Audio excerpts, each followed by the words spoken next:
Let's start with the champs who woke up in Game 2 against Chicago and whacked the Bulls for the most lopsided playoff win in Miami franchise history. An emotional win at that, punctuated by 9 technical fouls. So a charge in the building as the Heat and Bulls landed in Chicago for Game 3. And look who's there to call it. It's Joey Crawford himself. The guy to take control of this game. Ring man. And early on, the emotions flared again. Joakim Noah in to shove Chris Anderson, who he felt like was leaning on his guy a little too long. No, it was a good block. He landed on Nate Robinson. Incidental contact. They called a foul. That should have been it. All the extra stuff. But again, look at the Chicago Bulls players on the court. They must remain in the immediate vicinity of the bench, the rule reads. That could warrant a suspension. During an altercation. One of the questions is, will they consider that an altercation? I don't know. But they'll consider this an altercation. This is an altercation. But what's the difference between Joakim Noah, pushing the Birdman, and right here with Nazr Mohammed pushing Subject LeBron to James? interpretation, I guess. LeBron James got a technical foul in this play. Nazr Mohammed, who inexplicably fouled him in the open court in the first place, gets up and shoves him right in front of Crawford. And that's when you got to keep your composure, because none of that stuff is really done in the game. So getting feisty, getting physical in the first half. LeBron, what the heck is going on? I know we're here to play a basketball game, to try to win a basketball game, and all the extra curriculum is not even really needed. But if it's here, we accept the challenge. Challenge accepted. Miami up by 2 at the break. And look at how Miami's trying to get it to the King when he's fronted by Jimmy Butler. And that's the thing, what we talk about, Carlos Boozer. He's got to pressure the passer to take that lob away, because you got to either play behind him or in front of him, but you cannot let the passer make that easier pass to LeBron James. Mario Chalmers to nobody in particular, and Chris Bosh has something to say to him about the turnover. Jimmy Butler to Taj Gibson for the layup and one. Scottie Pippen loves it.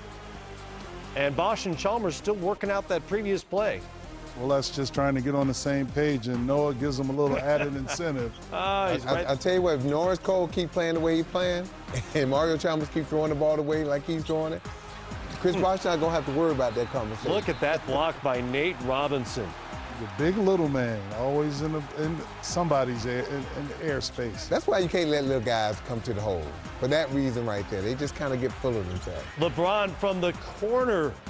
Impossible shot for 3. We're tied at 70 through 3. Miami down a point here. Chris Bosh for the corner 3. He had 20 and a postseason career high 19 rebounds. He's starting to pull away a little bit. I think that did it right there. That one dribble pull up from behind the three-point line, short shot clock. That might have did it. Then he passes out of the trap, and Norris Cole makes the Bulls pay. He tied his postseason career high with 18 off the bench, and it's an 8-point lead for Miami. James passed Butler, who played every second of this game, and won. 12 of his 25 happened in the fourth quarter. Miami scored 34 in the fourth.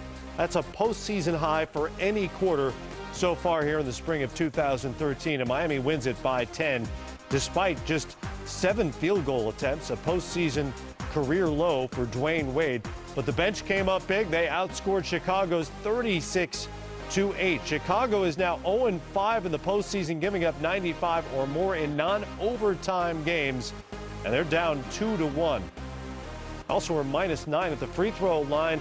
Coach Tibbs trying to explain exactly what happened. Watching how things are going. I see how things are going. I watch very closely.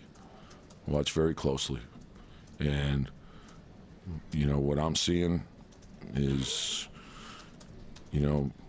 we'll adjust accordingly. From my angle, I just saw a guy basically flop. And I'm gonna leave it at that. I haven't been in a situation like that before, but my mind, I'm too cool. My mind is in another place right now to get involved in. Listen, if I get kicked out and Nazr Mohammed get kicked out at the same time, they win.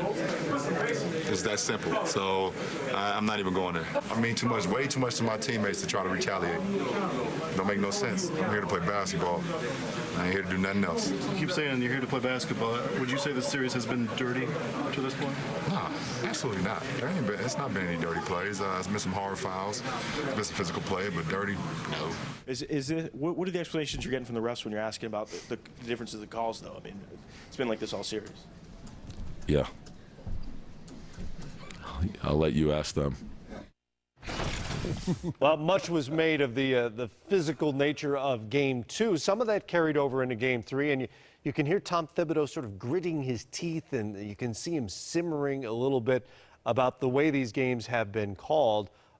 In your mind, has the series been called fairly? It's a very physical game, and that's what the playoffs always got to bring you, making sure that you're protecting the players. That's first and foremost. But it's been a physical game. On 2 games, Chicago haven't won. So when you get that frustrated, you want to make sure that you get the advantage of the next game, making aware of some certain things that the referees may want to call for you. So it's just going to be a physical game. Yeah, I mean, I don't think it's overly physical. You look at the free throws, 30 to 25. That's about right when you consider you got Chris Bosh, LeBron James, Dwayne Wade. They should shoot a few more free throws because they go to the basket. But it's not the physical play. It's the talking.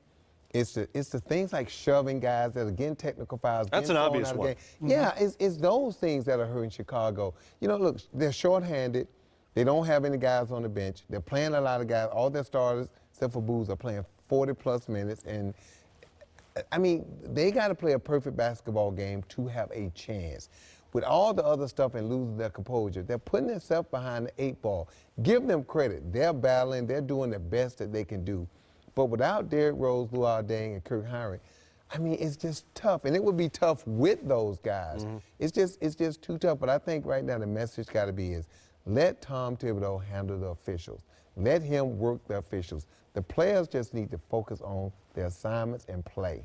And maybe more Boozer in Game 4. I know Tom Thibodeau probably doesn't love the defense from Boozer, but he was 10 of 16 in this game and still played under 29 minutes.